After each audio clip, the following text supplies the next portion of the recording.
Voici une entrevue que j'ai faite avec Jean Cazot il y a plusieurs années. Alors, Jean Cazot, qui est un auteur très prolifique, il a écrit de nombreux ouvrages au fil du temps dans le domaine de la métaphysique et également de l'ufologie.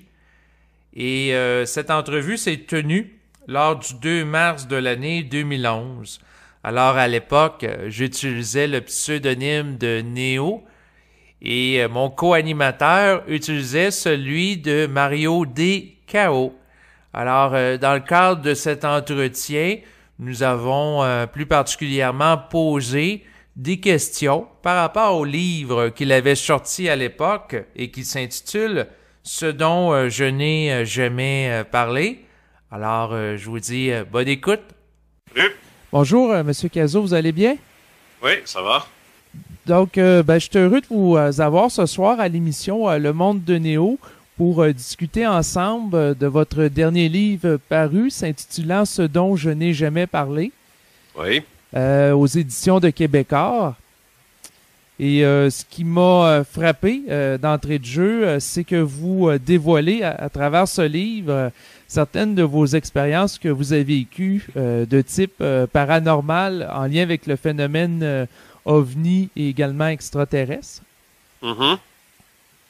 Oui, d'accord. Et je crois que ça pourrait être intéressant d'aborder ce type d'expérience que vous avez vécue aux auditeurs parce que certaines personnes qui nous écoutent actuellement ont peut-être déjà vécu de leur côté des expériences également inusitées ou paranormales. Ben, c'était le but de l'exercice d'écrire ce livre-là parce que c'était pas uniquement, contrairement à ce que les gens peuvent penser, c'est pas l'histoire de me mettre en avant ou de me mettre en évidence. C'est que j'ai ressenti le besoin de partager ces expériences-là, d'abord à titre d'information, pour déterminer où j'en suis dans mes recherches, d'une part, mais il n'y a pas que ça. C'était aussi parce que je savais qu'il y a des gens qui ont vécu des choses identiques. Et j'avais déjà noté, de par mes interventions à la télévision notamment, que suite à ces interventions-là, je recevais des centaines de courriels. Et parmi ces courriels-là, plusieurs des gens qui me disaient d'un ton très particulier, « Ah, que je suis content de vous avoir entendu, je suis pas folle. » Comprenez-vous? Alors Oui. ça, j'en ai reçu des tonnes de ça. Des gens qui réalisaient que en m'écoutant comme ça à la télévision, je fais allusion notamment à l'émission de Denis Lévesque, où là les gens se disaient mais ce gars-là, il est en train de raconter mon histoire. Je suis pas tout seul, j'ai pas rêvé, ça m'est bel et bien arrivé. Ça les rassurait. Et c'est pour ça que dans ce livre-là, je suis allé au bout de ma pensée, parce que je pense qu'il est temps que les gens cessent de se cacher, et qu'ils s'assument, et qu'ils assument ce qu'ils ont vécu de A jusqu'à Z, et qu'ils ouvrent la machine. Donc, pour vous, on serait rendu au temps des révélations, c'est-à-dire de parler de ce type de choses-là publiquement? Oui, il y a une expression anglaise que j'aime bien, c'est le full disclosure. C'est vers ça où on doit se rendre. Là, il faut ouvrir la machine. Et j'ai pas terminé, hein, parce que là, je suis en train d'écrire un autre ouvrage là, parce que je suis sur une nouvelle piste. Et encore là, c'est grâce évidemment à tout ce monde-là qui m'écrit et les enquêtes que je suis en train de faire, les rencontres que j'ai avec ces gens-là, c'est incroyable. Et là, il y a toute une piste une toute nouvelle piste qui vient de s'ouvrir. Et là, j'ai l'intention d'aller de l'avant. Et c'est ça. Là, moi, j'arrête pas là. Il faut continuer dans ce sens-là. Il y en a pas beaucoup au Québec, soit dit en passant, qui font ça. Je le dis pas pour me mettre en valeur, je le dis parce que c'est ça, point final. Il y a beaucoup de gens qui marchent sur des œufs, qui craignent, qui ont peur de passer pour des ésotéristes ou des trucs du genre. Moi, j'en ai rien à cirer. Je pense qu'il y a des choses à dire. Il faut dire les choses comme elles le sont. Je suis convaincu qu'il y a des phénomènes, vous avez prononcé le mot paranormal tout à l'heure. Mhm.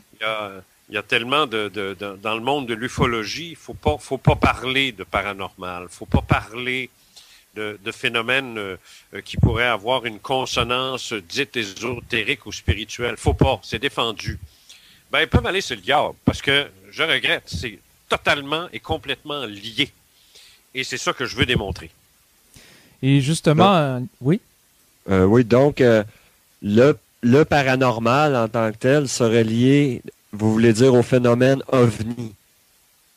Ben, écoutez, lorsque des gens... C'est parce qu'il faut se donner la peine d'écouter ce que les témoins disent.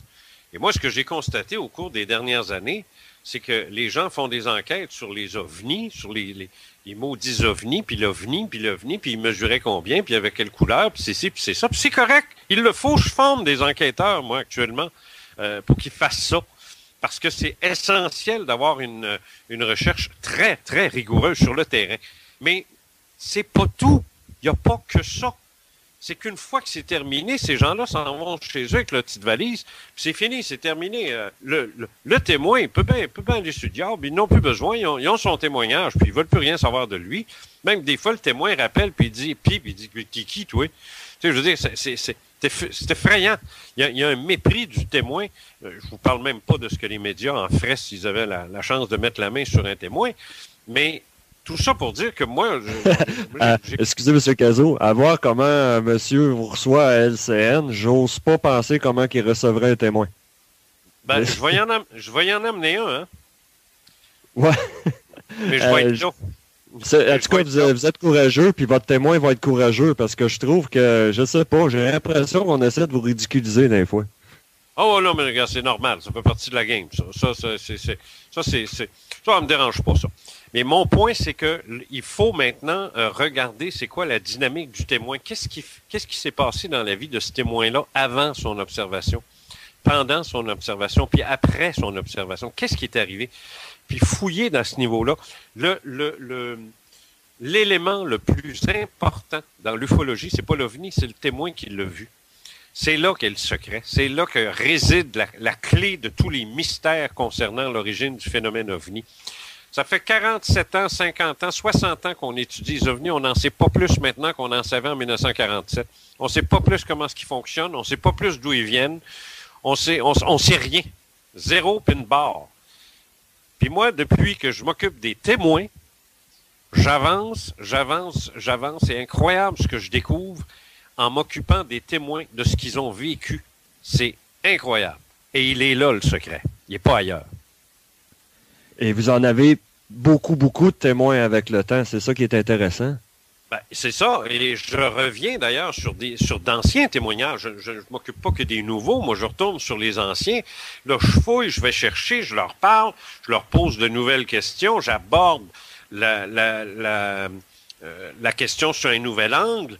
Et puis, à partir de là, c'est ce qui a donné naissance dans le livre dont vous parliez, là, ce dont je n'ai jamais parlé, là, à ce que moi j'appelle l'hypothèse des témoins sélectionnés. C'est pas une hypothèse en l'air, cette affaire-là. C'est nouveau, c'est de la nouvelle ufologie, là, ça n'avait jamais été abordé de cette façon-là. Et je le fais. Et j'ai l'intention de continuer.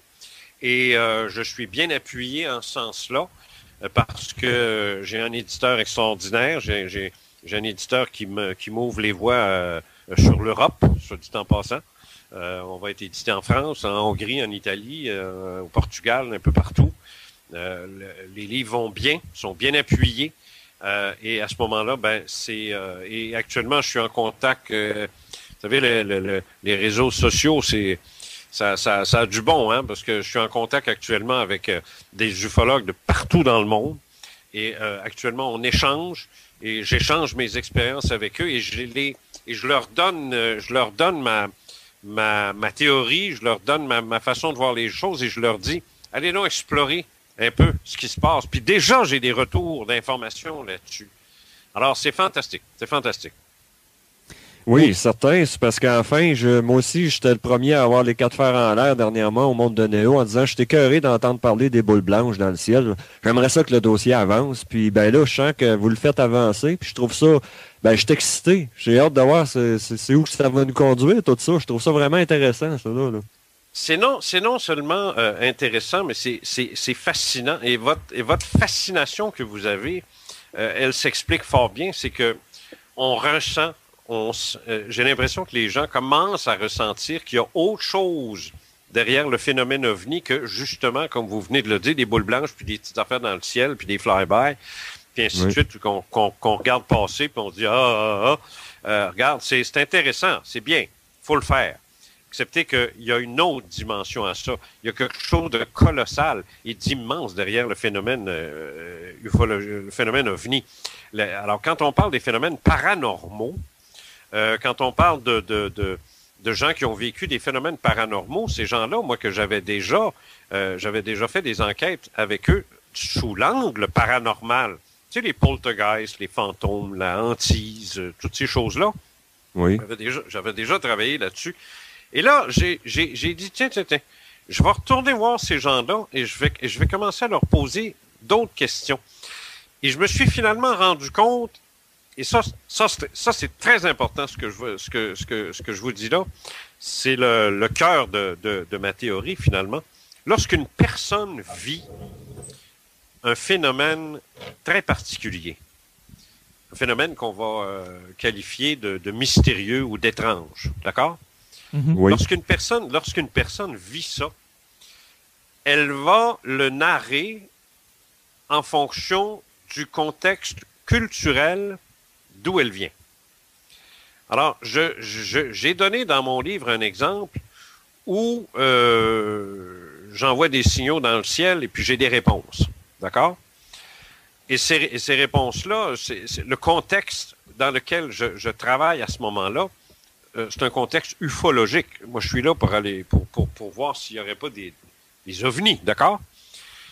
Mais je dis bien dans le livre, si j'avais été un jeune prêtre en rupture de foi, ouais, et que j'avais adressé au ciel des signaux, et que j'aurais eu les mêmes réponses, est-ce que j'aurais dit, les ovnis m'ont répondu ou Dieu m'a répondu?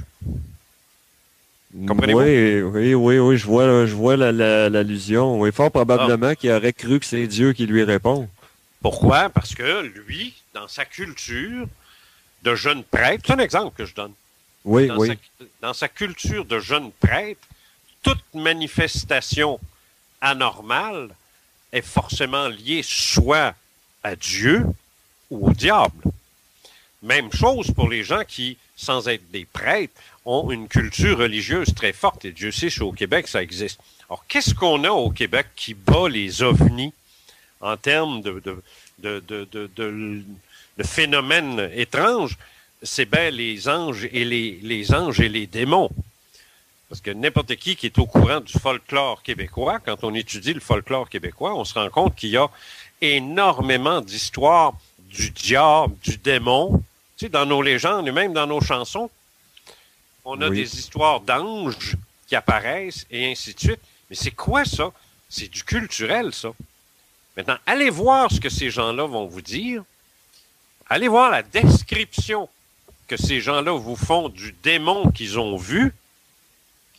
Et allez voir après ça quelqu'un qui vous raconte qu'il a vu un ovni dans son champ, puis après ça, il a vu un alien ou un extraterrestre dans sa chambre, et c'est la même maudite description. Alors là, à un moment donné, là, faut se poser la question, c'est quoi qu'ils ont vu, ces gens-là, là? Il y a un pattern qui est semblable, c'est ça que vous voulez dire? Il y a un pattern, non seulement il est semblable, mais c'en est criant, je vais même aller plus loin. Je vais même en scandaliser quelques-uns, et j'espère que ce soit le plus possible. Lorsque vous regardez la description de certains enlèvements, ce qu'on appelle les enlèvements extraterrestres, vous lisez des fois ce que ces gens-là écrivent. Moi, j'en ai ici, là, j'en ai dans mes livres, j'en ai partout, là. vous lisez la description et à un moment donné, quelqu'un va vous dire que il a senti d'abord une présence très forte, une émotion très, très forte, comme si on essayait de leur rentrer quelque chose dans le corps. Vous me suivez jusque-là? Oui. OK? Et qu'à un moment donné, ils ont ressenti presque comme un orgasme et que finalement, ça a été une expérience absolument incroyable qui change toute leur vie. Ça, vous l'avez lu, si vous vous êtes documenté un peu dans le phénomène des enlèvements, vous avez déjà lu ça. Est-ce que je me trompe? Plus qu'une fois, ça revient couramment, ce genre de témoignage-là. Et vous savez ce que je viens de vous raconter là? Non? Je viens de vous faire le récit de ce que nous appelons l'extase de Sainte-Thérèse. De Sainte-Thérèse? Oui. Sainte-Thérèse d'Avila est une sainte catholique qui est reconnue comme béatifiée, c'est une vraie sainte, là, et qui a publié des lettres qui sont évidemment presque sacrées aux yeux de la religion catholique. C'est le récit de l'extase de Sainte-Thérèse d'Avila, qui est un récit catholique vénéré par... c'est pour ça que j'ai dit que je vais en scandaliser plusieurs. Eh bien, c'est ce que je viens de vous décrire. C'est ce que vous venez d'entendre. C'est elle qui a déjà fait une expérience comme ça ou qui a décrit une expérience comme ça? Est-ce que c'est ça que je comprends? Dans les mots que je viens d'utiliser sont les mots, à part le mot orgasme. Oui. Elle a utilisé exactement les mots que je viens d'utiliser pour décrire son expérience qu'elle dit avoir eue avec Jésus. Effectivement, ça ressemble aux expériences que je lis quand je lis des témoignages sur les abdos en français, les enlèvements. Puis vous, ça serait ce type... oui? Pour vous amuser, et en fait, c'est pas pour vous amuser, c'est pour vous instruire de ça. Vous irez sur Google, puis vous irez googler Sainte-Thérèse d'Avila, extase de Sainte-Thérèse d'Avila, puis lisez le récit tel quel, c'est publié, c'est connu, c'est su, ça a été édité, cette affaire-là, j'ai rien inventé. J'en parle dans mon livre d'ailleurs. Allez voir ce qu'elle raconte, et puis vous allez comprendre tout de suite. Même pire que ça, à un moment donné, elle dit qu'il y a aussi des démons qui lui sont apparus. Et la description qu'elle en fait, pensez-y comme il faut, là, ce que je vais vous dire, là. Un crapaud de la grosseur d'un enfant. Est-ce que ça évoque pas d'autres descriptions qu'on a déjà entendues dans le domaine de l'ufologie? Ben oui, la question des petits gris, des extraterrestres reptiliens. Les gris, les reptiliens, appelez comme vous voulez. Ça. Un crapaud de la grosseur d'un enfant. C'est ce qu'elle a dit, de ses propres mots. Alors, il est entendu qu'à l'époque, parce que Thérèse d'Avila, c'est pas le 21e siècle, donc la description qu'elle en faisait, à l'époque, on a dit, elle a vu un démon. Comprenez-vous? Mm-hmm. Oui. Alors, c'est ça là que alors, quand je dis que tout est lié, c'est la même chose que lorsque on a déjà vu aussi des gens qui ont tellement eu peur de ce qu'il y avait dans leur chambre, qui ont essayé de lutter contre ces êtres-là, qui ont essayé de se battre. Vous avez lu ça aussi. Mm-hmm. Oui.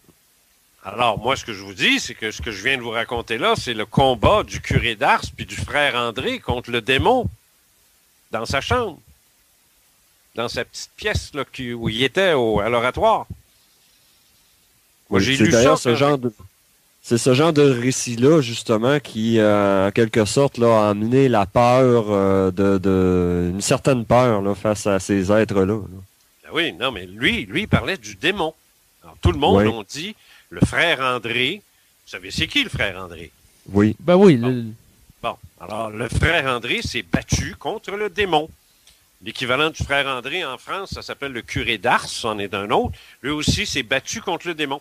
Alors, quand vous explorez tous ces récits-là, quand vous explorez tous les récits paranormaux de poltergeist, de fantômes, de manifestations de spectres ou de fantômes, ben là, vous commencez à vous rendre compte que on parle peut-être de la même affaire. Moi, j'ai rencontré des gens du SRPM il n'y a pas tellement longtemps, la Société de recherche paranormale de Montréal. Je pense qu'il y a même la Société de recherche paranormale de Québec aussi, le SRPQ. J'ai rencontré la directrice de cette organisation-là. Est venue à une de mes conférences, je pense que c'est à Saint-Georges-de-Beauce. Et je lui ai dit, sais-tu quoi? J'ai dit, il serait peut-être pas méchant à un moment donné qu'on s'échange nos dossiers, parce que moi, j'ai le sentiment que tu as des dossiers de fantômes qui sont des dossiers d'extraterrestres, puis j'ai des dossiers d'extraterrestres que tu verrais comme des dossiers de fantômes. Et puis, elle était pas contre, hein? Elle a dit, ça a du bon sens. Elle a dit oui, elle a dit, c'est possible. Mais c'est sûr que si tu as une culture paranormale, je dis pas que c'est son cas, là, mais si tu as une culture paranormale, puis que toi, ce qui t'intéresse, c'est les phénomènes paranormaux, puis il n'y a rien que ça qui t'intéresse, puis quand on te dit, hey, Caso va donner une conférence, ah oui, c'est qui ça? Ben, c'est le gars qui fait des... Ah non, moi, les ovnis, ça m'intéresse pas. Moi, c'est le paranormal. Il y a du monde de même. Puis il y a du monde qui vont dire, hey, moi, un tel va donner une conférence sur le paranormal. Non, moi, ça m'intéresse pas. Moi, c'est rien que les ovnis qui m'intéressent. Tu comprends-tu, là? Je veux dire, hey, c'est pas Tintin puis Bob Moran, là. Donc, ça prend de l'ouverture d'esprit pour s'ouvrir aux différents types de phénomènes et, c'est ça, enlever les œillères pour voir les similitudes et les liens qu'on peut faire. Exactement. La corrélation qu'il y a entre les différentes... Et essayer de dépoussiérer le vocabulaire. Moi, c'est ce que j'ai fait. C'est ce que j'ai fait dans un de mes livres, mais là, je me rappelle plus lequel. Je pense que c'est le deuxième, où est-ce que je décris Fatima, l'apparition de Fatima, en enlevant tous les mots et les termes religieux que ceux qui étaient là ont utilisés pour décrire ce qui s'est passé à Fatima en 1917. Alors, parce que les autres, c'est tout de suite, ça rentre tout de suite. Hein, c'est la dame, mère de Jésus, la Sainte Vierge, était là, et là, le Seigneur a envoyé, l'ange a dit, non, regarde, moi là, on va arrêter ça, là. On va enlever les mots, on va enlever les expressions, puis on va y aller by the book. Alors, c'était pas la Sainte Vierge qui était là, c'est une femme. C'est une apparition lumineuse de forme féminine. On va s'en tenir à ça, là, pour le moment. Mm-hmm. Puis la patente dans le ciel, là, c'est pas le soleil, c'est pas un ovni non plus, c'est un disque lumineux qui se déplace. Puis pendant ce temps-là, la femme ou l'humanoïde ou la forme humaine qui est là discute avec les enfants et leur parle de scénarios qu'on pourrait qualifier de fin du monde. Bref, quand tu enlèves tout le contexte religieux que l'Église, puis tous ceux qui ont rapporté les événements de Fatima mettent à chaque fois qu'ils parlent de cette histoire-là, ben là, il est clair qu'à ce moment-là, tu te rends compte que ça n'a plus rien à voir avec une apparition de la Sainte Vierge. Oui, c'est ça, c'est de ramener ça au basic, là. C'est ça, exactement. Il faut ramener ça à ce que c'est. Il est clair, moi, que c'est sûr, moi, que mes enquêteurs, je l'ai dit tout à l'heure, j'en forme des enquêteurs. Alors, mais j'en ai un là qui est extraordinaire, là, qui a fait ses classes puis ses examens, puis qui fait un travail absolument remarquable. Marc Lisotte, là, qui est le premier enquêteur certifié par le Centre d'études sur les ovnis, a fait une enquête remarquable. Et on constate, en lisant l'enquête, qu'on parle pas d'extraterrestres, on parle pas d'ovnis, puis de ci. On parle de ce qui s'est passé, de ce que le type a vu, de ce que le témoin a vu. C'est une lumière avec telle forme qui s'est déplacée et qui a pris la largeur du chemin à telle altitude, telle hauteur, puis ainsi de suite. Bon, alors, ça c'est de l'enquête. Ça, c'est ce que j'aime. Après ça, on peut se demander c'est quoi cette affaire-là. On peut surtout en déduire qu'est-ce que ça n'est pas, d'abord. Puis après ça, essayer de déterminer ce que c'est. Mais chose certaine, il faut effectivement arrêter d'être des petits ufologues puis de s'en tenir à de l'ufologie parce qu'on veut juste parler des soucoupes volantes. À un moment donné, il faut évoluer puis il faut aller chercher à peu près tout ce qui se passe dans le domaine du mystérieux de ce qu'on appelle du mystérieux, puis de voir qu'est-ce qu'il y a derrière tout ça. Parce que moi, ce que je vais vous dire là, c'est que dans pas grand temps, dans quelques années, il y a des mots qui vont disparaître de notre vocabulaire, là. Les mots mystère, paranormal, ésotérique, mystérieux, étrange, magie, miracle, tout ça va disparaître. Ben, qu'est-ce qui va se passer? Ouais. Ben, c'est parce qu'on va atteindre, actuellement, on est en train de découvrir par une science, pas 25, une science. Il y a une science à l'heure actuelle qui s'approche de ces mots-là. Il y a une science qui est en train d'expliquer certains phénomènes parce qu'elle les vit elle-même. Et c'est la mécanique quantique.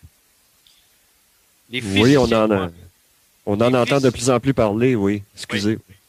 Oui. Les physiciens quantiques, actuellement, sont en train de découvrir des choses dans leur monde à eux, c'est-à-dire dans le monde des particules élémentaires, c'est-à-dire que là, on tombe dans le photon, puis dans le neutron, puis les protons, puis les quarks, puis les neutrinos, puis ainsi de suite, et dans les sous-particules, sont en train de découvrir que le comportement de ces particules-là ne répond pas du tout aux lois de la physique conventionnelle.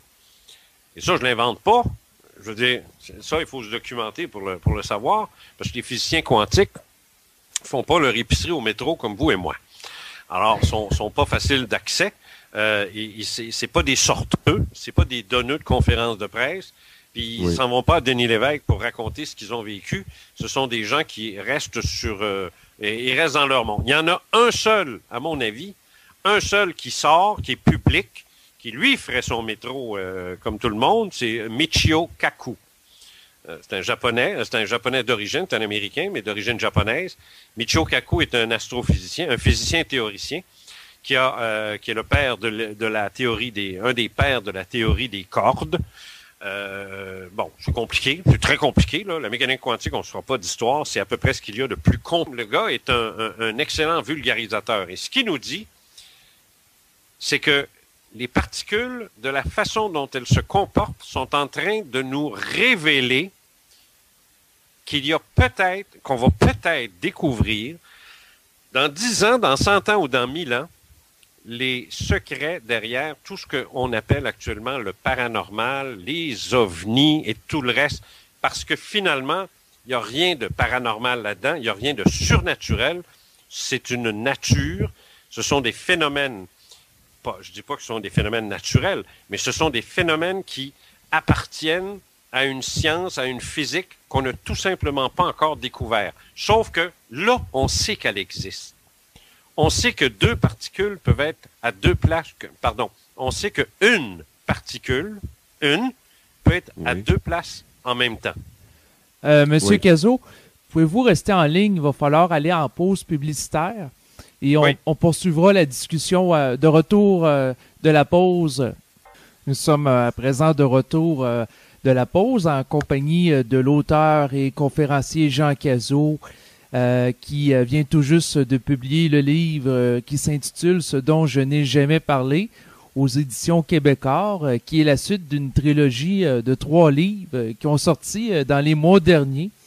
Alors, c'est un auteur qui est extrêmement prolifique. Et avant la pause, on discutait ensemble de physique quantique. Alors, Monsieur Cazot, vous avez étudié un peu la physique quantique? C'est-à-dire que je m'y suis intéressé. J'ai pas de formation pour enseigner dans ce domaine-là, c'est clair. C'est pas mon objectif non plus. Je me suis informé, j'ai lu considérablement sur ce sujet-là. D'ailleurs, ce dont je n'ai jamais parlé a été, le dernier chapitre a été écrit sous la supervision d'un de mes amis qui est physicien nucléaire, René Pigeon. C'est grâce à lui si j'ai pu terminer le livre à la fin, parce que j'avais des choses à dire et je craignais de m'enliser dans des déclarations qui auraient été stupides. Et je voulais pas, hein. Alors, à ce moment-là, lui m'a guidé à travers ça. Le point, c'est que c'est pas nécessaire d'être un physicien quantique pour comprendre. Excusez-moi, Pouvez-vous tasser légèrement le micro de votre bouche parce qu'on entend le boom? Oui, d'accord. Alors, je disais que c'est... si je disais donc... attendez, là, me fait perdre mon fil. Par rapport à la physique quantique. Oui. Alors, lorsqu'on dit qu'une particule peut se retrouver à deux endroits en même temps, si vous regardez dans un autre domaine, on appelle ça le don d'ubiquité, qui est considéré par la religion catholique comme un miracle. D'accord? Mm-hmm. D'être à deux endroits en même temps. Et ça existe aussi dans le phénomène paranormal, doppelganger, qu'on appelle. Alors, ça veut donc dire que on est en train de découvrir par la physique quantique que la nature fait des choses, et ça, on le sait, là. On sait que c'est vrai, ça. Que la nature fait des choses que, il y a 50 ans, il y a 20 ans, on aurait dit, ben non, c'est impossible. Une particule ne peut pas être en deux endroits en même temps. Une particule ne peut pas... On a découvert aussi que deux particules qui sont parentes, mais très, très éloignées, s'il arrive quelque chose à une, l'autre le subit. Ben oui, mais ça, c'est affolant, ça aussi. Parce que, étant donné qu'elle voyage déjà à la vitesse de la lumière, ça veut dire qu'il y a une information qui se déplace d'une particule à l'autre qui va plus vite que la lumière. On n'est pas censé être capable de dépasser cette vitesse-là. Alors, c'est ça que je suis en train de vous dire, là. C'est que cette science-là est en train de nous enseigner des concepts qui, éventuellement, vont nous permettre de comprendre ce qu'on appelle aujourd'hui du paranormal, de l'ésotérique, du spirituel ou du surnaturel. C'est ça qui est incroyable. Ben, pour donner une image à ça, ça me fait penser un peu comme à une certaine époque où les gens croyaient que c'était Atlas qui tenait la Terre, mais une fois qu'on découvre réellement comment ça se passe, mais Dieu a pris le bord. C'est plus un Dieu qui tient la Terre. La vision change, là. La vision change, exactement. Un peu comme... là, vous reculez à l'Antiquité pour parler de ça, oui. Il y a 3000 ans, mais vous n'avez pas besoin de reculer si loin que ça. Il n'y a pas tellement longtemps. Et encore aujourd'hui, il y a des gens qui le croient que Dieu a créé la Terre en 6 jours. Et ça existe encore. Il y a encore des gens qui croient à ça. On les appelle des créationnistes. Des créationnistes intégristes, mais ce sont des créationnistes pareils. Alors, il y a encore des gens qui croient à ça. Mais, je veux dire, on sait très bien maintenant comment ça s'est fait. Mais ce que je veux dire, surtout, c'est qu'on se dirige vers une révélation de phénomènes naturels qu'on ne soupçonnait pas avant. Mais c'est sûr que tu as encore... ce que je viens de vous dire là, je ne l'invente pas. C'est même pas contesté là, par personne. Là. Tous les physiciens quantiques s'entendent là-dessus. Oui, j'ai lu des magazines sérieux sur le sujet, je confirme. J'ai lu des magazines très sérieux là-dessus. Là. Oh oui, Nature, Physics, oui. On pourrait en nommer Scientific American, Scientific, bref, il y en a plusieurs. Mais indépendamment de ça, puis même quelqu'un qui veut s'informer, il n'a pas besoin de tomber dans ces gros magazines-là. Science et Vie, c'est parfaitement abordable, ça. Et ils en parlent régulièrement. Et justement, pour en revenir à ça, il y a encore, cependant, très peu de gens qui sont au courant de ça. Très peu de gens qui sont au courant de ça. Je vous dirais même qu'il y a bien des scientifiques qui se disent scientifiques et qui ne sont pas au courant de ça. Qui ne veulent même pas en entendre parler. Alors, on a encore du chemin à faire, là. Tu sais, moi, on n'a pas atteint la masse critique? Ben, la masse critique, ça va être encore plus long, parce que la masse critique, ça voudrait dire que les gens sont au courant de ça. Là, imagine si je vous dis qu'il y a des scientifiques qui ne savent même pas, avant que le gars qui attend juste après un nordique puis son maudit colisée, là, que lui soit conscient de ça, là, ça va prendre du temps, là. Non, mais tu sais, je veux dire, j'ai rien contre ça, mais je veux dire, quand c'est rendu que c'est ça qui fait vivre puis respirer une ville, là, moi, je me dis, on a peut-être un petit problème de priorité, mais ça, qu'est-ce que tu veux que je te dise? C'est le même, mais ça va prendre du temps en joie le vert avant qu'on soit capable de faire comprendre à ces gens-là qu'il y a autre chose qui est en train de se passer et qu'il y a beaucoup plus de conséquences. Mais les gens veulent pas ça. Les gens veulent... J'ai écrit un livre, moi, où le premier chapitre est consacré uniquement à ça. Les gens veulent protéger leur recueil de croyances. Ah, ça, c'est votre deuxième. Je pense que c'est Enlèvement. Bon, il y a un long titre, là.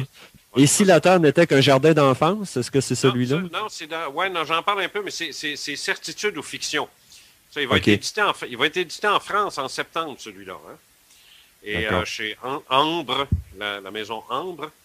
Et toujours est-il que dans ce livre-là, je parle du recueil de croyances. Il ne faut pas oublier une chose. Les gens se définissent et définissent leur environnement par les limites de ce en quoi ils croient. Alors, si quelqu'un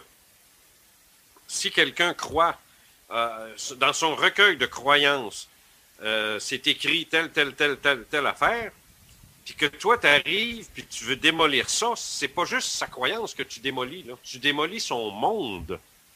Oui, son univers. Sa vision du monde. Moi, je me souviens de deux cas, deux anecdotes là-dessus. Un, c'était un vieux pêcheur d'Acadie qui, bon, il n'avait pas une formation scolaire. En fait, je pense qu'il avait une deuxième année. Là. Il n'était pas à l'école, mais bref. Et à un moment donné, on est assis ensemble, tous les deux, on parle. Et puis il me dit, Jean, il dit, il y a eu un gros tremblement de terre en quelque part, puis il y a eu bien des morts. Je dis, ah ouais, bon, ben, c'est... Puis là, il me dit, ils ont un chanceux ici au Québec, il dit, ça n'arrivera jamais l'hiver. J'ai dit, pardon? Il dit, ouais, nous autres, il dit, si un jour il y a un tremblement de terre, il dit, ça n'arrivera jamais l'hiver. Tu sais? Mais j'ai dit, pourquoi? Ben, il dit, parce que la terre est gelée. Ouais, la terre est gelée, mais j'ai dit, attends une minute, là, c'est parce que la terre est gelée. Elle est gelée 3 pieds, 4 pieds, top. Mais un tremblement de terre, ça part de... Non, lui, là, ce que je venais de dire là, c'était ridicule. Comment tu peux savoir ça? Tu sais, j'en revenais pas. Je savais plus quoi y dire. Il n'y avait rien à faire. Et l'autre, c'est j'étais guide de pêche dans les Laurentides, puis lui aussi en était un. Lui, il venait d'Héberville. Puis, côté instruction scolaire, c'était à peu près la même chose que mon pêcheur. Et lui, à un moment donné, je lui dis, il s'appelait Joseph, j'ai dit, Joseph, tu viens-tu voir? Les Américains vont se poser sa lune. Tu sais, on était en juillet 69. C'était le soir où Apollo 11 se posait sur la lune. Alors, c'était toute une soirée, hein, fallait voir ça. Alors, il veut pas, il veut rien savoir. Il dit, c'est toutes des niaiseries, ça. Je dis, comment ça? Il dit, oui, il y en a. Il dit, sais-tu ce que c'est, le ciel? Puis là, écoutez bien ça, là. C'est d'une naïveté, mais en même temps d'une poésie extraordinaire. Il m'a dit, le ciel, c'est un voile noir avec plein de petits trous pour laisser passer la lumière du Seigneur. Non, mais c'est profond, ça. Ah, oui, mais c'est de toute beauté. C'est magnifique. C'est magnifique. Oui. Mais je veux dire, c'est d'une naïveté incroyable. Alors pour lui, la Lune, c'est un portrait, ça n'existe pas. On ne peut pas aller sur la Lune, ça n'existe pas, la Lune. C'est un trou dans le ciel, ça, qui laisse passer la lumière du Seigneur. Puis le jour, ben, le Seigneur enlève le voile, puis c'est pour ça qu'on voit toute la lumière du Seigneur. Comprenez-vous? Alors, c'est magnifique comme image, mais le degré d'ignorance qu'il y a derrière ça, d'une certaine façon, c'est un peu affolant. Mais là, tu te dis, on a du chemin à faire. Là. Parce qu'il y a des gens qui, sans être ignorants comme ça, vont résister. Joseph puis Edgar, les deux messieurs dont je viens de vous parler, se sont choqués. Choqués. Quand j'ai cherché à prouver qu'ils avaient tort. Parce que là, je ne m'attaquais pas à leurs croyances. Je m'attaquais à leur vision du monde qu'ils avaient. Et ça, tu ne touches pas à ça. Ça, c'est comme le débat entre les fédéralistes et les souverainistes. Vous n'avez peut-être pas vécu ça, vous autres, mais moi, je l'ai vécu. Ça venait mauvais en maudit. Ça venait très mauvais. Parce que c'était plus qu'une croyance politique. C'était a way of life, une façon de vivre. C'était une identité. Ces gens-là s'identifiaient à leur croyance. Détruire leur croyance, c'était les détruire eux. Et ça, c'est intolérable. Alors, ce que je vous dis, c'est que on a du chemin à faire parce que c'est pas juste d'ébranler les gens puis de leur dire ben oui, croyez-y donc aux ovnis, vous voyez bien que c'est logique, informez-vous un peu, faites 3 heures de lecture sur Internet, vous allez être convaincu. Et justement, ils veulent pas le faire, cet effort-là, parce qu'ils non seulement ils n'y croient pas, mais ils ne veulent pas y croire, et plus que ça, ils veulent pas que ce soit vrai. J'en ai dans mon entourage, M. Cazot, en masse. Des descriptions, comme vous venez de dire, là, c'est courant dans mon entourage même. C'est ça, ils ne veulent pas que ce soit vrai. Moi, j'ai des amis, des amis de longue date, ça fait 25, 30 ans qu'on se tient ensemble, mais chaque fois, puis ils le savent, ils me voient aller, ils vont « Ah, on t'a vu à Denis Lévesque, c'était bon, ah, on a vu ton nouveau site, il est beau, ah, ton livre, on aime la couverture. » Mais quand on se rencontre, il n'est pas question qu'on parle de ça, hein? C'est non, là. Ça, c'est clair. On parle pas de ça. Puis un jour, j'ai demandé à une d'entre elles, j'ai dit, c'est quoi le problème? J'ai dit, tu veux? Elle dit, non, je veux pas. Elle dit, je veux pas que ça soit vrai. C'est ça qu'elle m'a dit. Textuellement. Puis là, c'est là que j'ai compris, non? Elle veut pas que ce soit vrai. Elle veut pas laisser l'idée que ce soit vrai entrer en elle. Puis faire son petit bonhomme de chemin. Parce que ça aurait des conséquences sur la vision qu'elle a du monde. Elle, le monde, c'est tel qu'il est quand elle se lève le matin puis qu'elle se couche le soir, puis il ne faut pas que ça change. 90% des gens sont comme ça. J'ai beaucoup de difficultés à comprendre en quoi le dossier OVNI vient tant... supposons que ça soit vrai, là. Je veux dire, je meurs pas demain matin pour ça. J'ai de la misère à comprendre cette peur-là.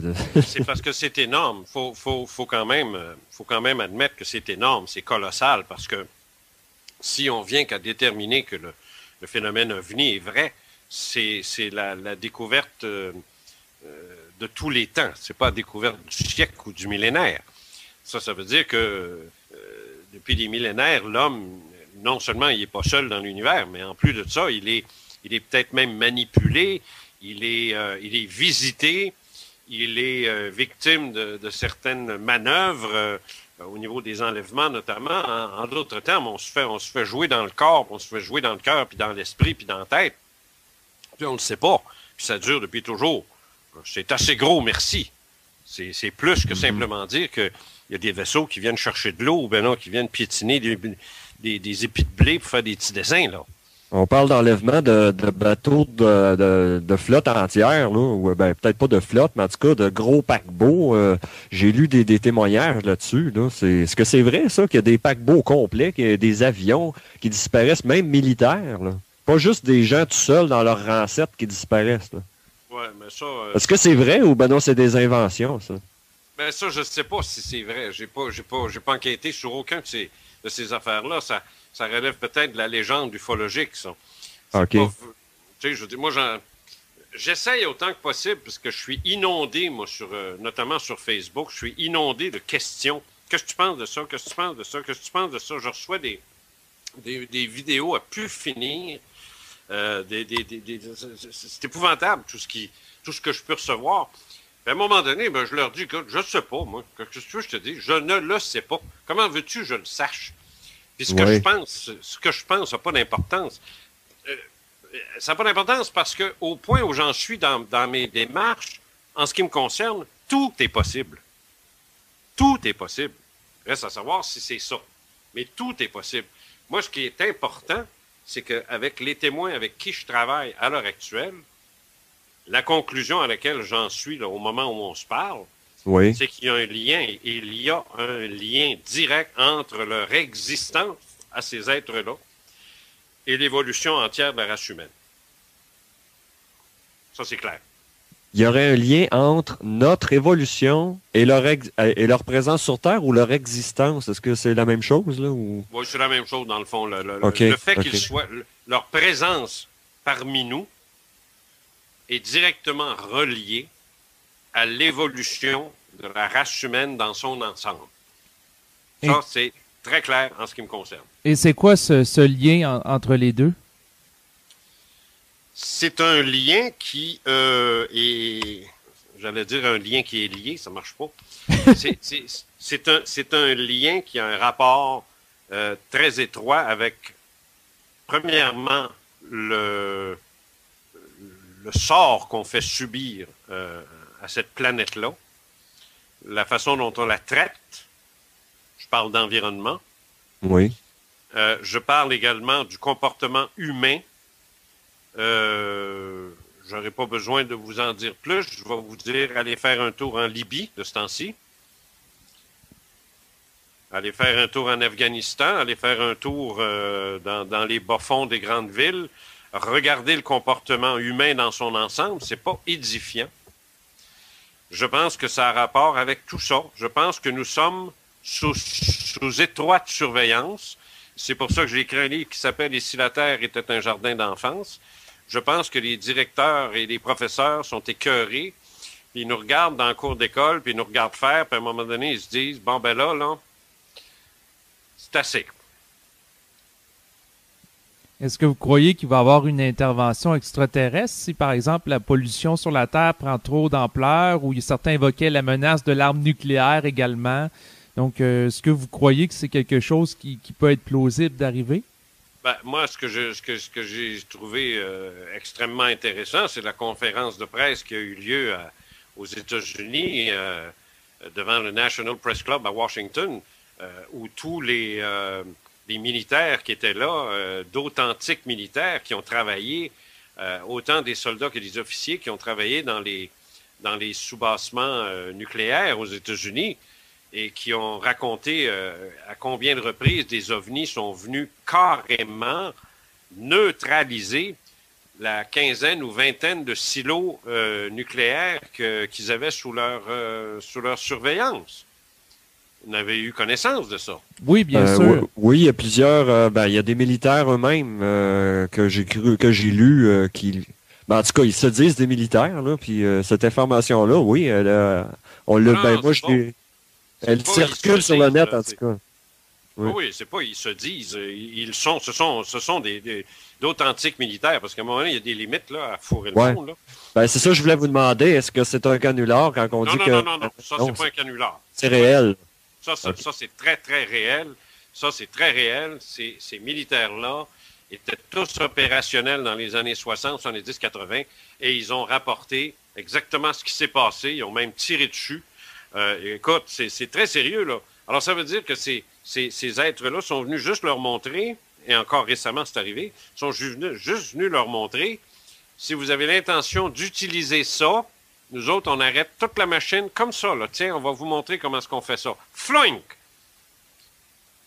Les silos sont tombés en panne, un après l'autre, en séquence. Ce qui est physiquement impossible. Parce que si tu as une panne chez toi, toutes les lumières vont se fermer en même temps, right?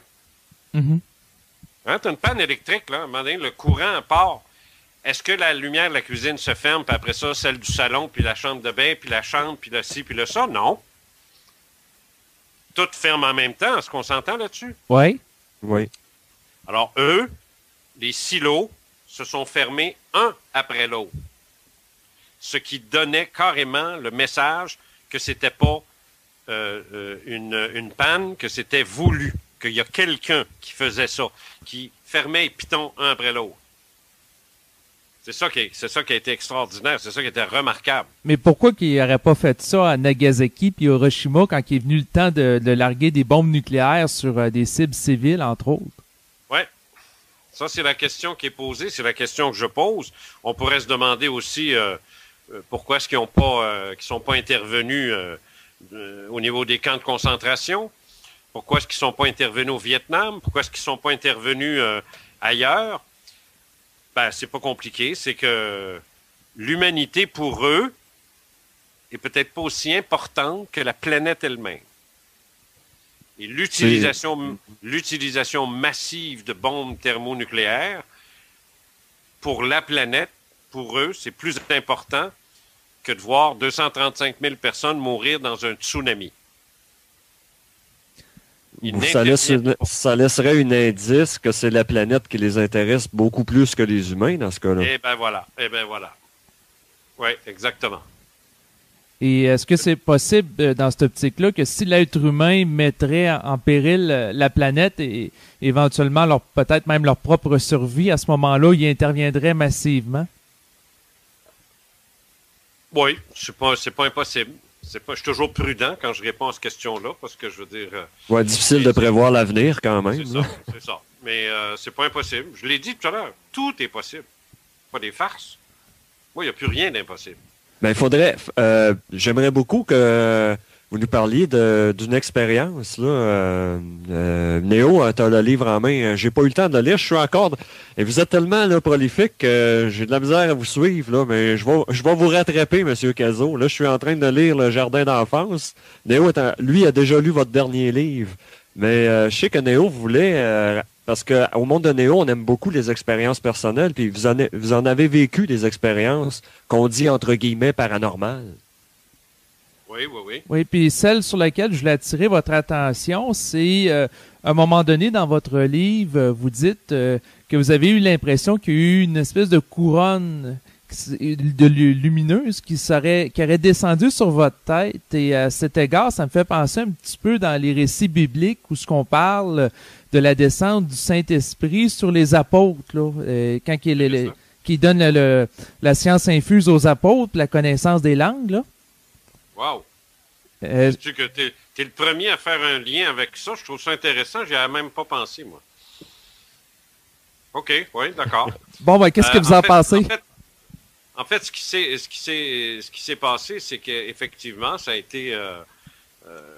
écoute, j'avais quoi? Vous avez quel âge, vous autres? Moi, j'ai 30 ans. Ouais, moi, j'ai 43. Ah, OK. Vous avez des voix jeunes. OK. Alors, ce que je disais, c'est que cette expérience-là a été assez incroyable parce que je ne dormais pas, là, j'étais parfaitement réveillé. C'est une espèce de couronne ou une bande lumineuse. Je préfère le terme bande lumineuse, ça fait moins couronnement, là, qui est apparu direct au-dessus de ma tête. Et là, il y a des bandes, des bandelettes qui sont descendues chaque côté comme pour s'attacher à ma tête. Et c'est resté là peut-être 30 secondes. Puis après ça, ces bandelettes-là ont rentré dans la bande centrale. C'était beau, par exemple, la façon dont ça s'est fait. Là. Tu sais, quand tu vois un DVD, là, tu mets un DVD dans ta machine, là, il glisse, là, ça fait bzzzt, puis il rentre. Ça faisait la même chose. Ben, dans ce temps-là, c'était pas le DVD, mais ce que je veux dire, c'est que c'était gracieux, c'était élégant comme mouvement. Et ça a duré peut-être 30 secondes, sauf que moi, quand ça a commencé, cette affaire-là, je me rappelle plus des heures, là, j'avais ça décrit, là, il était 2 heures du matin, je pense que quand ça a fini, il était rendu 6 heures du matin. Alors, il me manque 4 heures. Là. Et moi, j'ai eu le sentiment que ça avait duré 30 secondes, cette affaire-là. Mais c'est pas ça le point, c'est que c'est dans les jours et les semaines qui ont suivi que mon intérêt pour l'ufologie est devenu foudroyant.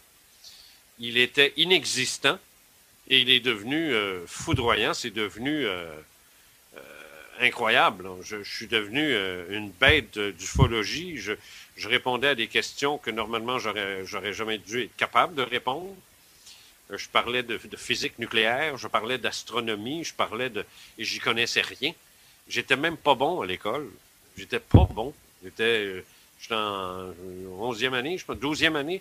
Ça ne marchait pas, mes affaires. J'étais pourri. Je comprenais rien de mon cours de physique à l'école.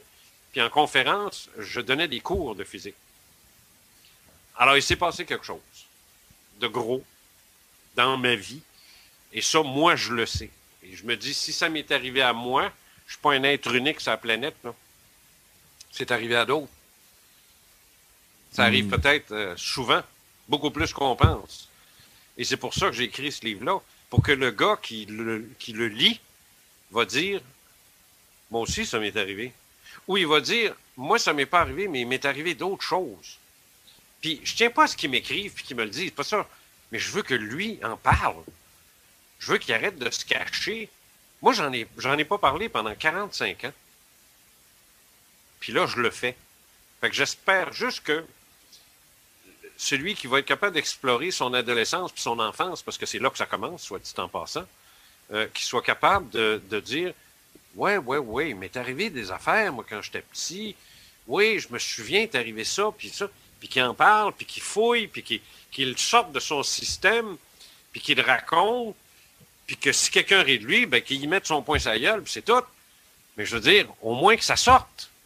Alors, j'ai reçu comme message dans la salle de clavardage d'un auditeur.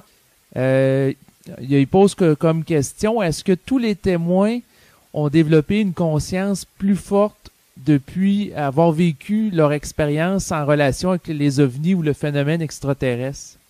La très grande majorité ont tous ont subi un bouleversement de leur vie. Tous ont subi une certaine transformation. Parfois, qui touchait des éléments physiques de leur existence, c'est-à-dire comme par exemple, ils sont mis à prendre un coup solide ou à complètement arrêter de fumer ou se mettre à fumer, cesser de manger de la viande, ça c'est assez étonnant, mais il y en a beaucoup, ou un changement au niveau de leur philosophie de vie. Ils sont devenus beaucoup plus conscients des questions environnementales ou des questions spirituelles ou des questions, même des questions sociales, ont développé une certaine profondeur dans leur façon de voir la vie. Alors oui, effectivement, il y a chez une très grande majorité, en tout cas, de ceux chez qui j'ai enquêté. Je n'ai pas enquêté tout le monde, mais j'ai lu beaucoup de rapports provenant de chercheurs très sérieux et nos conclusions convergent dans le même sens. Les leurs comme les miennes, à savoir qu'il y a un bouleversement réel, profond, chez presque tous les témoins, à un point tel que ceux qu'il n'y a rien, ben, tu peux te demander s'il est arrivé quelque chose. Mm-hmm. Donc, c'est ça va altérer la conscience. Là. Ah oui, il y a un changement de conscience, on dirait, qui va avec après une rencontre. Là. Oui. Dans la grande majorité, ben là, vous avez dit même tous. Oui. C'est plus que la majorité. Et incluant des gens qui ne savent même pas qu'ils ont été enlevés. Ça, c'est incroyable. Là. Ça veut dire qu'on peut avoir été enlevé et on ne le sait pas. Exact. C'est assez pour faire peur à bien du monde, ça. Fouillez votre enfance. Fouillez. Donc, ici, vous nous invitez à faire un travail d'introspection. Exact. Exactement. Faites un travail d'introspection, vous allez être surpris de ce que vous allez trouver là. Selon vous, avec les témoins que vous avez rencontrés, avez-vous l'impression qu'il y a une manipulation de la mémoire ou une manipulation quelconque? Là, Non. Non. Convaincu que non. C'est carrément la façon dont on est fait, nous, qui fait qu'on ne se souvient pas. Tu sais, la bouteille de vodka, là, elle te manipule pas. C'est toi qui ne sais pas boire. Comprends-tu? Mm-hmm. Oui, je vois un peu l'image, oui. C'est pas le gars qui a fabriqué la vodka là, qui t'a saoulé. C'est toi qui n'es pas capable de boire. C'est toi qui n'es pas capable de te retenir. C'est toi qui n'as pas le physique pour y faire face. Alors, c'est la même chose. Il y a absolument personne qui est venu te dire... comment est-ce que je dirais ça, non? C'est pas une... je cherche mes mots, là, parce que j'essaie de dire exactement ce qu'il faut. Mais les gens qui vivent ces expériences-là subissent quelque chose, mais c'est pas de leur faute s'ils se souviennent pas, mais c'est pas de la faute de ceux qui les ont enlevés non plus. C'est comment on est fait. Tu sais, on n'est pas solide là-dessus. On n'est pas solide, là. On n'est pas fait pour ça. Ça prend pas grand-chose. D'ailleurs, écoute, je pense que tu peux t'en rendre compte le matin quand tu te réveilles, puis tu viens de faire un rêve assez, assez intense. Oui. Au bout d'une minute, Si, mettons, ta femme te dit, veux-tu un café? Puis là, tu dis, shit, tu viens de l'oublier. Tu viens d'oublier ton rêve. Ouais. Tu étais dedans, là, tu venais juste de te réveiller, tu voyais encore les images. Là, ta femme te dit, tu veux-tu un café? Puis là, ça te dérange un peu, là. Puis là, puis that's it, tu l'as perdu. Tu viens de l'oublier. Pourquoi tu l'as oublié? Parce que tu n'es déjà plus dans l'état de conscience dans lequel tu étais quand tu rêvais. OK. Donc, c'est ça qui a amené, on dirait, parce que les ufologues, je ne sais pas si c'est votre cas, mais en tout cas, certains ufologues amènent de plus en plus l'hypothèse là, que ces êtres-là viendraient plutôt d'une autre dimension que d'une autre galaxie.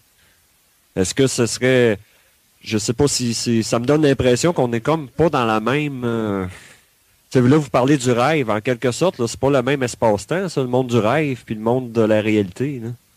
Oui, mais d'abord, premièrement, le rêve, c'est un exemple que je donnais. Oui, c'est sûr. C'est un exemple pour situer qu'est-ce que c'est que l'altération de la conscience. En ce qui concerne leur origine, il n'y a personne qui le sait. C'est toutes des hypothèses. Il n'y a pas un ufologue qui le sait. Il y a des témoins qui vont dire qu'ils se sont fait dire qu'ils venaient de différents coins de l'univers. Mm-hmm. D'autres se sont fait dire qu'ils étaient de d'autres dimensions. Mais regarde, on ne sait pas.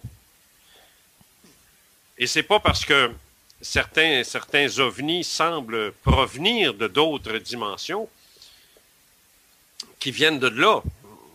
Parce que tu peux très bien utiliser un couloir interdimensionnel pour voyager d'un point physique de l'univers à un autre point physique de l'univers.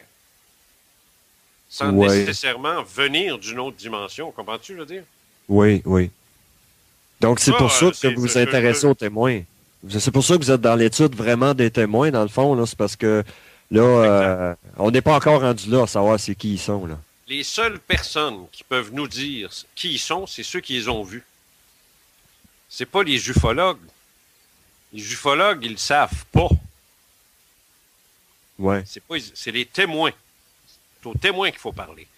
Et en lien avec ça, si je ne m'abuse, à travers votre livre, vous affirmez à quelque part que vous avez été témoin là, de phénomènes, d'avoir vu entre autres des ovnis au mois d'août 2009. Il y a eu, en quelque sorte, si je comprends bien l'esprit du message de votre livre, c'est que vous aviez comme une mission de révéler des choses en lien avec le phénomène ovni sur la place publique. Là. Ben, moi, écoute, je peux rien ajouter à mes expériences, puis je peux rien enlever. C'est ça qui est arrivé. C'est comme ça que je me sens. Je suis peut-être dans le champ, mais ça fait 45 ans que ça dure. Ça a commencé comme ça, puis ça continue, puis c'est encore ça. Alors, si c'est pas ça, ben, coudonc, je sais pas c'est quoi, mais je suis bâti pour faire ça. Je ne fais que... c'est la seule chose que je fais bien. J'ai fait de la radio pendant des années, mais oh, tu sais, j'étais pas un crack extraordinaire, là. Tu sais, j'ai pas été une vedette à pu finir dans ce... La seule chose que je fais bien, où je me sens bien, où j'ai toutes les ressources pour le faire, c'est ça. C'est ce que je fais là. Alors, puis tout ce qui m'est arrivé, oui, je fais un lien direct. C'est que tu veux que je te dise. C'est le même. Je peux pas rien y changer. C'est comme ça. Je me sens très privilégié, mais il y a quelqu'un, quelque part, qui veut que je fasse ce que je suis en train de faire là. Donc, vous seriez, en quelque sorte, contacté par le phénomène extraterrestre pour... C'est-à-dire contacté, il faut faire attention. J'aime pas ce mot-là, parce que je suis pas Adamski, là. Je suis pas allé avec eux autres sur Vénus, là. J'aime pas le mot contacter, mais la seule chose que je peux te dire, c'est que j'ai écrit 900 pages en 3 mois. Et ça, faut le faire. Ben oui, et vous-même, vous pouvez pas expliquer ce qui vous... non. En dehors du contact que vous des phénomènes que vous avez vécu, vous pourriez pas l'expliquer autrement. Là. Non. Moi, je vais te dire comment ça marche. Là. Moi, Moi, je suis assis, là, puis je suis dehors, je regarde dehors, là, puis il fait beau, puis on est en plein mois de juin, là, puis j'aimerais ça prendre un break, là, pendant 10 minutes, là, puis à un moment donné, là, je suis incapable de rester assis. C'est impossible. C'est foudroyant, là. Je me lève, je m'en vais à l'ordi, puis là, ça sort, puis je passe 4-5 heures à l'ordi, puis je viens de sortir 160, 180 pages. Puis là, je m'en vais, je retourne m'asseoir, puis là, je me dis, bon, ben, je peux-tu avoir la crise de paix, 2 minutes? Mais là, est-ce que vous seriez manipulé par le phénomène? Non, c'est pas manipulé. Je suis très heureux quand ça arrive. Je me sens pas manipulé. Je me sens inspiré. Tu sais, va pas demander à Michel-Ange s'il était en maudit quand il peinturait, là, lui, là. Tu sais, je veux dire, c'est fantastique, c'est extraordinaire. J'ai même pas besoin d'étudier. J'ai pas besoin d'aller nulle part. Est-ce que c'est l'ensemble des témoins que vous rencontrez se sentent justement, est-ce qu'ils sont joyeux là-dedans ou est-ce qu'ils se sentent des victimes? Comment ils se sentent en général? Oui, c'est ça. Tu as tout compris. Tu viens de dire le mot. Il y a une joie extraordinaire que tu réussis à aller chercher chez les témoins. En tout cas, que moi, j'ai réussi à aller chercher chez les témoins. Oui. Parce que je m'en suis occupé des témoins. Je les ai pas laissés là avec. Je suis pas reparti chez nous en m'occupant plus d'eux autres, là. Et quand tu vas au-delà du témoignage, moi je pratique l'hypnose. Quand tu vas au-delà du traumatisme, que tu étales la mémoire, moi j'appelle ça l'étalement de la mémoire. Quand tu réussis à créer une espèce de contrat psychique avec l'individu avec qui tu parles, puis tu lui dis, là, on va rentrer, on va creuser, on va arrêter de niaiser, là, on creuse, là. C'est ça, il n'est pas question de diriger la session. Tu creuses. Puis c'est lui-même qui, à un moment donné, il cesse d'avoir peur. Il cesse de crier au meurtre, là, comme j'en ai eu, là. Oui. Et puis là, bang, là, c'est une joie extraordinaire. Moi, j'en ai une récemment, là, dont j'ai fait la session. J'étais chanceux parce que j'avais mon partenaire du Centre d'études ces ovnis qui était avec moi, Jean Lavergne, le directeur des opérations techniques du CO qui était avec moi. Puis on a tout mis ça sur caméra. Et c'est incroyable. Je veux dire, écoute, la joie là, énorme, incroyable de cette femme-là. Et ça continue encore. Ça fait des mois et des mois de ça. Puis elle est encore là-dedans, là. Là, elle vit des heures extraordinaires grâce à ça. Elle me remercie quasiment 2 fois par semaine à cause de ce qu'elle a vécu. Donc la mémoire lui est revenue en quelque sorte? Oui, exactement. Exactement. Okay. Mais on a creusé. Mais il n'y avait pas grand creusage à faire, par exemple. Mais il s'agissait de se donner la peine de le faire. Mais ça, il n'y a pas un maudit ufologue qui le fait. Il n'y a pas un hypnotiseur au Québec. Il y a Pierre Caron qui en fait. Il n'y en a pas un. Il n'y a pas un psychologue, un psychiatre qui va toucher à ça avec une pôle de 1000 pieds. On en a reçu un dans la première partie, quelqu'un qui fait de l'hypnose. Je ne sais pas si vous l'avez brièvement, un peu avant que vous arriviez, là, on en a parlé. On a reçu quelqu'un qui en fait. Et effectivement, quand il arrivait le dossier extraterrestre, il a dit lui-même qu'il référait à quelqu'un d'autre. Ben oui, c'est évident. Il veut pas toucher à ça. C'est sa réputation. Qu'est-ce que tu fais, toi? Dans son cas, lui, il prétendait que c'est parce qu'il pensait qu'il n'y avait pas les compétences là, dans le domaine. Il préférait le référer, là, mais... Il n'y a pas de compétences à avoir là-dedans. C'est ça, écoute, je veux pas être méchant avec quelqu'un que j'ai pas entendu, mais gars, c'est une excuse plate, là. Je veux dire, on ne demande pas de faire une chirurgie du cerveau, Sainte Vierge. On lui demande de creuser, on lui demande d'aider son sujet à se rappeler. Puis tu le laisses aller après ça. Tu le laisses aller, tu fais juste l'encourager à continuer. Voyons donc. Il a peur, ce gars-là. Donc c'est de la peur. C'est c'est de la peur. C'est plus que ça. C'est qu'il veut pas qu'on sache que monsieur fait de l'ufologie. Regarde, c'est toute sa réputation là, qui risque de... Je devrais pas dire ça, mais je le connais pas, là, puis je fais des présomptions, mais je... Non, ben c'est avec raison, hein. C'est facile de se faire détruire de sa réputation quand on s'intéresse à ces domaines-là. Alors qu'il fasse ses petites pratiques de mal aux dents, puis que... That's it. Ouais. Faut faire attention, c'est délicat, parce que dans le fond, l'invité que j'ai eu précédemment, là, je veux pas que, dans le fond, vous y portiez préjudice. Peut-être que lui était très bien intentionné là-dedans aussi, là. Non, je sais bien. Mais ça me choque pas. Donc, pendant qu'on discute, il y a eu, entre autres, un auditeur utilisant le pseudonyme d'Œil de Tigre dans la salle des communications qui a pour commentaire pour vous, M. Cazot, il vous remercie pour le travail que vous faites depuis des années. Et est-ce que, d'après vous, est-ce qu'il existerait plusieurs races d'extraterrestres? À mon avis, oui. D'après ce que je reçois comme information, oui. Effectivement, oui. Définitivement, en fait. Et je considère même que ceux qu'on appelle les petits gris, qui sont presque omniprésents, je les vois, moi, comme les ouvriers syndiqués d'une d'une espèce de comment est-ce que je pourrais dire ça, non? C'est un peu comme s'ils sont utilisés à toutes les sauces par tout le monde, là. C'est les petits ouvriers de la gang, ça.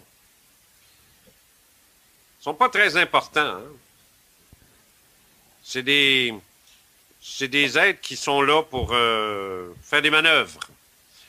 Mais derrière ça, parce que moi, j'ai des cas où les petits gris ont été vus, mais ceux qui étaient là puis qui callaient les shots, là, c'était des êtres absolument extraordinaires, là, des lumineux, transparents, écoute, des choses hallucinantes.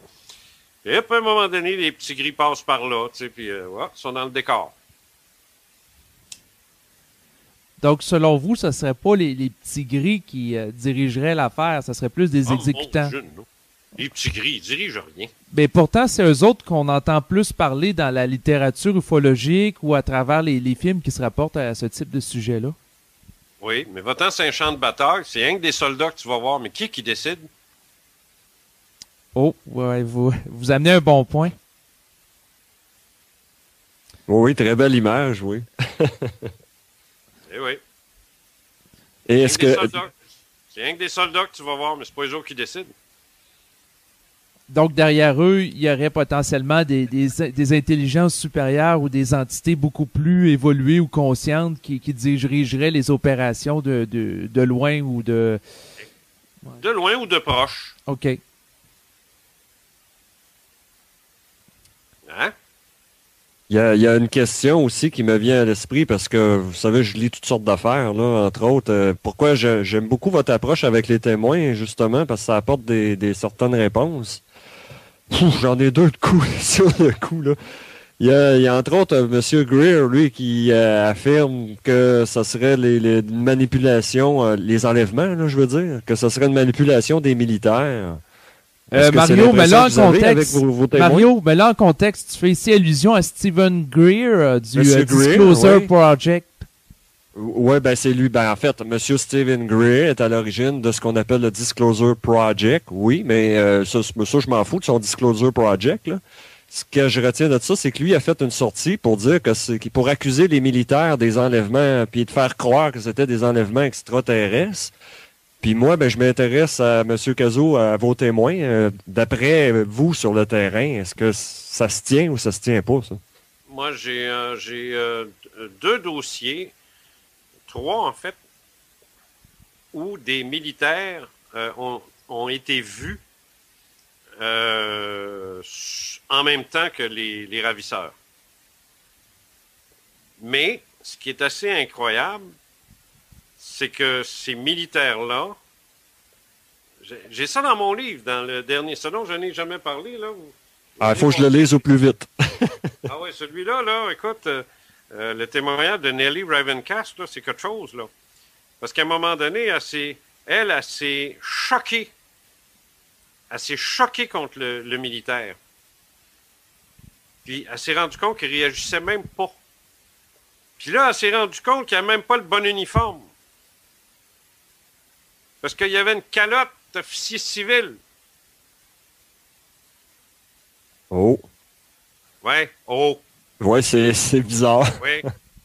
Puis Jim Sparks, un de mes bons amis, qui est un enlevé américain avec qui j'entretiens des liens. C'est un des cas les plus incroyables qu'il n'y a pas, James Sparks. Lui aussi s'est choqué. Il s'est choqué mal, ça. D'abord, ça, le gars, c'est un Italien, hein. C'est un tempérament de cochon, puis il le dit lui-même. Il est pas... donc, il est pas aimable. Il n'a pas la langue dans sa poche. Non. Puis il est bâti pour, en plus. Et puis, il s'est choqué, puis le militaire, c'est comme... Il est devenu ce qui était vraiment une espèce de grand gris, là. Alors, tu sais, jusque dans quelle mesure... parce qu'on sait, on sait qu'ils sont capables, et ils vont le faire, ils sont capables de créer des scènes holographiques là, à volonté. Ils sont capables de manipuler ton esprit pour te faire voir ce qu'ils veulent. Pas oublier ça. Alors, si à un moment donné, ils veulent te faire voir des militaires, ils vont t'en faire voir. Mais moi, je refuse de croire que les militaires terriens, les vrais militaires, soient en mesure d'effectuer des enlèvements comme ceux qu'on a là. C'est ridicule, là, ça tient pas la route, pas une maudite minute. Pas une minute. Les enlèvements, faut pas oublier, ça dure ça fait 40 puis 50 ans, là, je veux dire. Si ça avait commencé hier, ben je me dirais, ouais, peut-être. Mais je veux dire, écoute, là, ils n'ont pas été foutus de gagner la guerre au Vietnam, mais ils seraient capables de simuler des enlèvements extraterrestres. Voyons donc. Ouais, surtout ce genre de témoignage qu'on a là, ça... Non. Ouais. Ça tient pas à route, ça. Ça tient pas à la route, pas en tout, ça. Pas du tout. Ça répond assez clairement à la question. Ah, mon gars, c'est réglé, moi, je veux dire... Il y a une autre chose aussi que j'ai souvent vu dans la littérature, comme je vais vous donner un exemple concret. Le monsieur Bernard Bidot qui a écrit un livre qui s'appelle OVNI, attention, danger. Alors, c'est pourquoi je vous posais la question par rapport à comment se sentent les témoins. C'est parce que je cherche à savoir s'il y a vraiment un danger entourant les ovnis. S'il y a un danger ou non. Moi je n'en vois pas. Moi, je n'en vois pas. Il y a Jacques Vallée qui prétend qu'il y a déjà eu des gens qui se sont fait tuer au Brésil. Il est à peu près le seul à en parler. Bon, c'est possible, peut-être qu'il y a eu des incidents. Mais moi, ce phénomène-là existe depuis toujours. Je refuse de croire qu'il y a un danger au sens où on l'entend. Travis Walton s'est fait ramasser un peu mal sale, mais il est ressorti de là vivant. Il n'était même pas blessé. Bon, c'est chiant de se retrouver tout nu dans le bois, mais disons que c'est la pire chose qui a pu y arriver. Celui qui a été enlevé plusieurs jours puis qui est réapparu plus tard, là, oui. Quoi, une semaine? Oui. Ouais, ok, oui. Bon. Whitley Strieber, qui était peut-être un des... Je ne sais pas si vous le connaissez. Oui. Non. J'y ai parlé pas plus tard que ce matin. Et écoute, il n'y a pas de danger. Il y a possiblement certaines espèces qui ont des intentions hostiles, mais ça ne se passe pas au niveau de l'individu. Et c'est des choses qui vont peut-être se régler à un moment donné, parce qu'il est clair qu'il doit y avoir un conflit entre ces races-là. C'est un peu comme nous autres, hein, je veux dire. Alors, c'est possible qu'il y ait un conflit. Je le répète souvent, je l'ai dit en conférence, c'est comme en mythologie, c'est comme dans les religions, tu sais, c'est comme Dieu puis le diable. Finalement, il y a dans l'univers, il y a des forces qui s'opposent. Alors, c'est sûr qu'il doit y avoir des forces qui s'opposent et qu'on est au milieu de ça. Mais là, on tombe dans ce qu'on pourrait appeler de la politique cosmique. On sait rien, on ne sait rien, on peut juste supputer, penser, mais de là à avoir des conclusions finales, c'est impossible. Mais qu'il y ait des conflits, oui, ça je le crois. Mais de là à brandir la pancarte OVNI, danger, danger, ça me fait penser à Perdu dans l'espace. Danger, danger, danger. Oui. Il y avait Gag dans la salle des communications qui avait comme question pour vous. Est-ce que vous trouvez actuellement qu'on est davantage visité ces temps-ci par le phénomène ovni extraterrestre? Moi, je trouve que oui. Moi, je trouve que oui. Je trouve qu'il y a une recrudescence. Je trouve que les gens s'éveillent.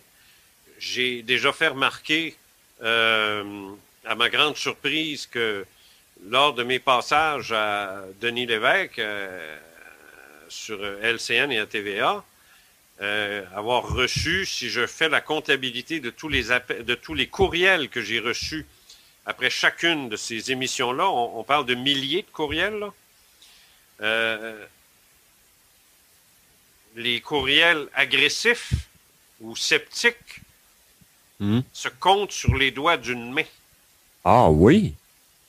Ah, là, je suis étonné. Ouais. Alors, quelque part, soit que les sceptiques sont confondus, ou tout simplement parce que il n'y en a plus. Ou ils n'ont plus d'arguments, ils ne savent plus quoi inventer. Hein. Mais il y a quelque chose qui est en train de changer, ça c'est très clair. Donc, il y a un changement de mentalité. Et croyez-vous que les dernières découvertes scientifiques, on parle notamment de la découverte d'exoplanètes qui sont de plus en plus nombreuses à être découvertes au fil des mois et des années, va faire en sorte que le phénomène soit éventuellement là, dévoilé au grand jour? Ben oui, c'est très clair. C'est très clair que plus on avance dans les découvertes scientifiques, je vous parlais de la mécanique quantique un peu plus tôt, c'est la même chose en astronomie. Toutes les découvertes scientifiques qu'ils sont en train de faire sont en train tranquillement de nous donner raison. Incluant les autres dimensions, parce que ça aussi, hein, on en parle, des autres dimensions, c'est pas rien que les auteurs de science-fiction et les ufologues qui parlent de ça, là. Ah non, j'ai lu des ouvrages sérieux dans Science et Vie, justement, des affaires comme ça, les mondes parallèles. Puis les mondes parallèles, exactement. Alors, ils sont tous en train de nous donner raison. Et là, ils sont en train de nous dire, oui, il y a des planètes comme la Terre, puis on soupçonne qu'ils sont là, puis ainsi de suite. Bon, ben regarde, bingo. Il y avait un auditeur qui se demande, est-ce que vous croyez que la NASA a retouché des photos dans le but de dissimuler la présence d'OVNI sur ces dernières? Est-ce que vous croyez que c'est quelque chose qui est possible ou c'est plus de l'ordre de la conspiration ou de la fantaisie, là? Je ne sais pas jusque dans quelle mesure ils ont retouché quoi que ce soit, mais moi, quand Edgar Mitchell nous a confirmé que la NASA ne voulait pas qu'ils divulguent ce qu'ils avaient vu et que ça vient de la bouche d'un astronaute, et que Gordon Cooper avait dit exactement la même chose quelques années avant, alors je me dis, quand tu es capable d'obliger tes astronautes à se fermer la gueule, tu es capable de retoucher des photos. Ça, c'est clair. C'est ça qui est spectaculaire ces années-ci, c'est qu'il y a des gens, des personnalités très compétentes de différents milieux qui font des déclarations assez surprenantes. Ouais. Là, il y a un colonel Alexander, je sais pas qui, là. Je suis tombé là-dessus juste avant votre émission. Là. J'ai reçu ça par courriel. Je sais pas ce que ça vaut comme information, là, mais il y aurait un colonel Alexander, j'ai pas tout son nom, là, qui lui aussi vient confirmer que depuis des années, les Américains savent exactement ce qui se passe, et tout, et tout, et tout. Alors, oui, ça que c'est incroyable. Ça sort. Faut pas oublier que ces gens-là aussi s'en viennent à la retraite, hein. Ce sont des gens de mon âge, ce sont des gens de 50, 60 ans qui étaient militaires dans ces années-là et qui atteignent un âge pour prendre la retraite. Certains sont même très âgés et ils se disent qu'ils n'ont plus rien à perdre. Alors, ils parlent. Là, ça m'amène à poser la question à 1000 piastres, la question qui tue, en quelque sorte.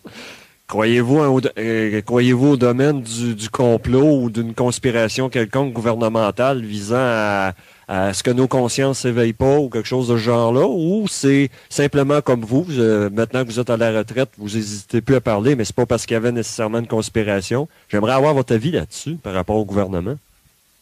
Bon, moi, je sais que le gouvernement est déjà intervenu officiellement pour faire taire un témoin.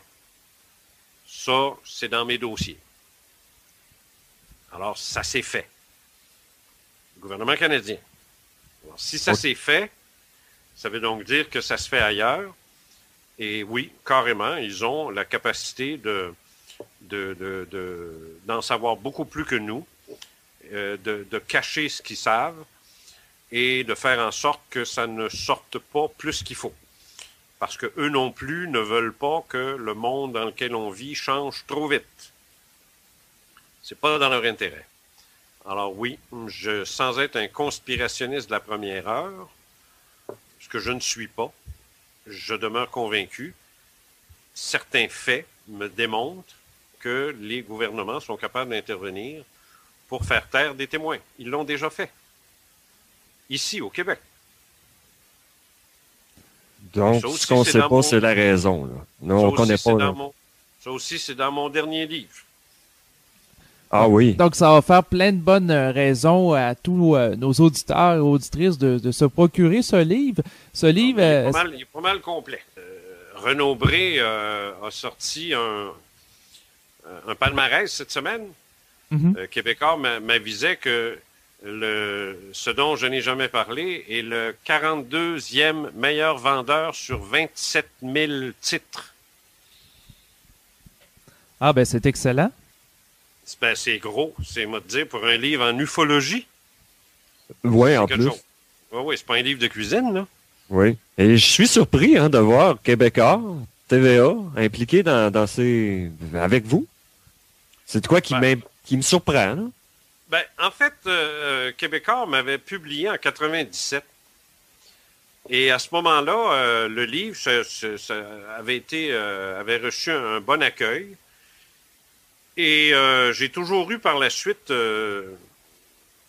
une très bonne relation avec Jacques Simard, qui en est le président de Québécois, des éditions Québécois. Alors moi, c'est un lien qui existe entre Jacques Simard et moi-même. Mais Québécois, c'est une maison d'édition qui est comme toutes les maisons d'édition sur la planète, sont là pour imprimer des livres qui se vendent. Et puis, s'ils ne se vendent pas, c'est fini. Puis, s'ils se vendent, ben, ils vont en faire d'autres. Regarde, il n'y a pas de secret, là. Une maison d'édition, il y a certaines maisons d'édition qui vont se spécialiser, c'est sûr. Mais Québécois, c'est une maison d'édition généraliste.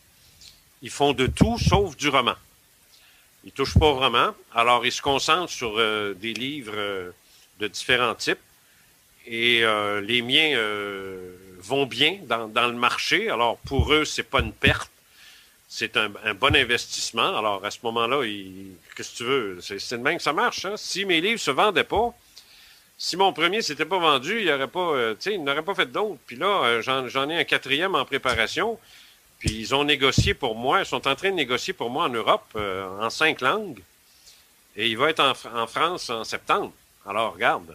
Donc, parce que ça va bien. Il va y avoir de quoi dans ces livres-là, là?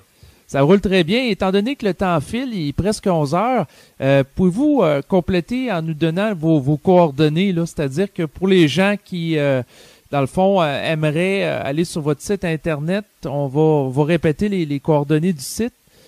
Première des choses, s'il y a des gens qui veulent...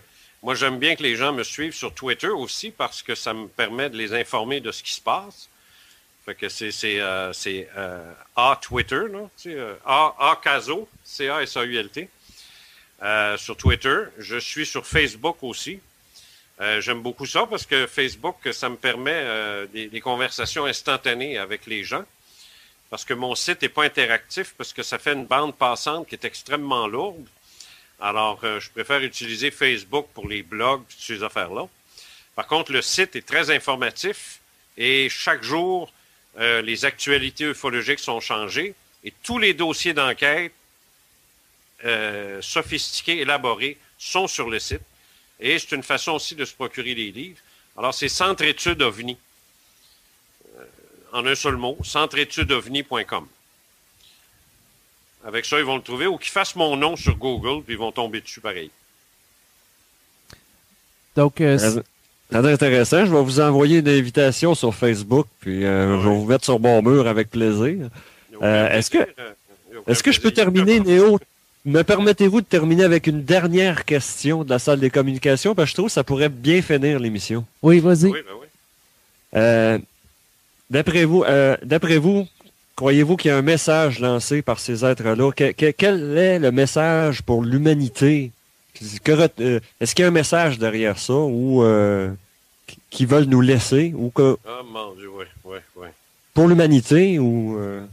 Clean your house, clean your act. Nettoyez votre maison, nettoyez votre sou à cochon. Puis redressez-vous le corps, les oreilles droites. Vous êtes en train de vous comporter comme des primitifs puis des barbares, puis vous êtes une bande de pollueurs. Vous n'avez aucune considération pour ce qui s'appelle la vie. Vous n'avez aucune considération pour ce qui est votre simple voisin. Vous n'avez de considération que pour vous-même. Vous êtes des êtres égoïstes et primitifs. Et vous êtes en train de détruire une planète. Si on n'a pas compris ce message-là, là, c'est ce message-là qu'on reçoit. OK, donc c'est un message d'éveil, là, c'est-à-dire que les gens doivent se prendre en main puis de sortir de l'inconscience. Moi, j'appelle ça un coup de pied dans le cul cosmique. Bon. Fait que, écoutez... En bon québécois. Ouais, c'est ça. Fait que, écoutez, M. Cazot, je vous remercie beaucoup pour tout le temps que vous nous avez consacré ce soir pour répondre à nos questions. Et je vous souhaite également une bonne continuité là, pour la suite de vos recherches en matière d'ufologie. Ben, merci, messieurs. Au revoir. Un grand merci. Je continue de vous suivre avec un grand intérêt. Pas de problème. C'est moi qui vous remercie. Au revoir. Bonsoir.